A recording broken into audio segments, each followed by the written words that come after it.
One important physical application of our vector line integrals is the physical application when our vector field f represents the velocity field of some fluid.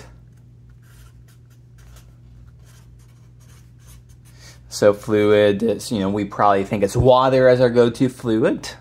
Water flowing through a river, or it could be a gas. A gas is also a fluid.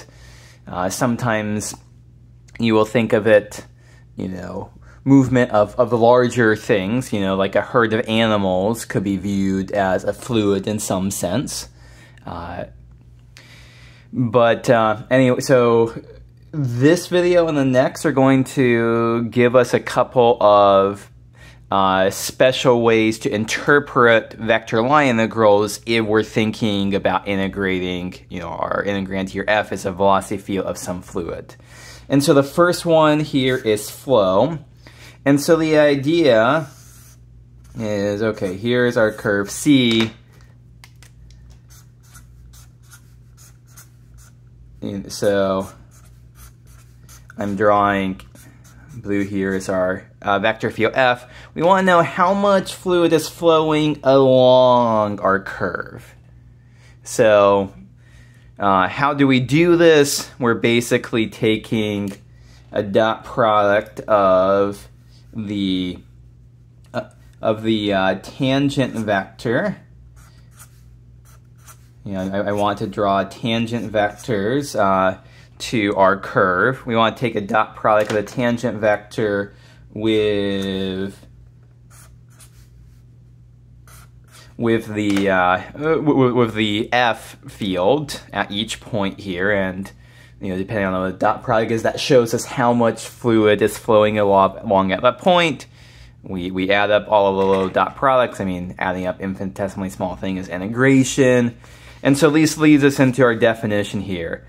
So if f is a continuous velocity field, RT parameterizes a smooth curve C in the domain of f, the flow along the curve from A is equal to R of A to B is equal to R of little b is the integral along C of f dot t ds, which is just, assuming we have our parameterization, is just f dot dr.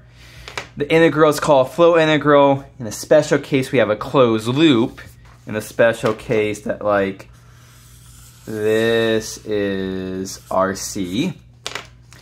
This is called, the flow is called circulation. And we'll be talking about circulation a lot in the next section, next couple sections here. And that's what's going on.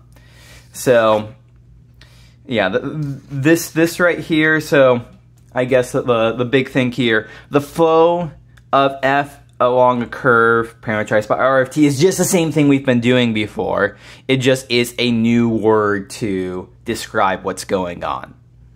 So if we have this example here, a fluid's velocity field is f is equal to x times I hat plus z times j hat plus y times k hat.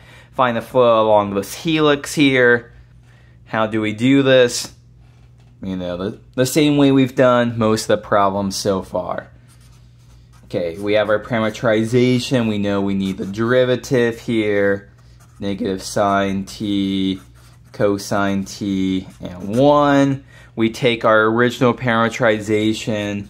We substitute it in to f. And so f becomes x. Let's see here. X is cosine t. Z is t, y is sine t. And then we need f of r of t dot product r prime of t. And so cosine times negative sine is negative sine t cosine t plus t cosine t plus sine t. Okay, so this is going to be, let's see here, so our integral, there's the bounds here, flow is equal to the integral from 0 to pi over 2 of this right here, negative sine t cosine t plus t cosine t plus sine t dt. Okay, I'm going to omit the details for evaluating the antiderivative here. We'd have to be using some integration by parts to take care of like the t cosine t. In the interest of time, I'll just go ahead and write down the final answer as pi over 2 minus 1/2. So yeah, I guess summary here, whenever, flow is just another word for computing the same vector line integral we've been computing all section long. In the special case that flow means that we're thinking about our vector field as a velocity field, which is one of the most important special cases.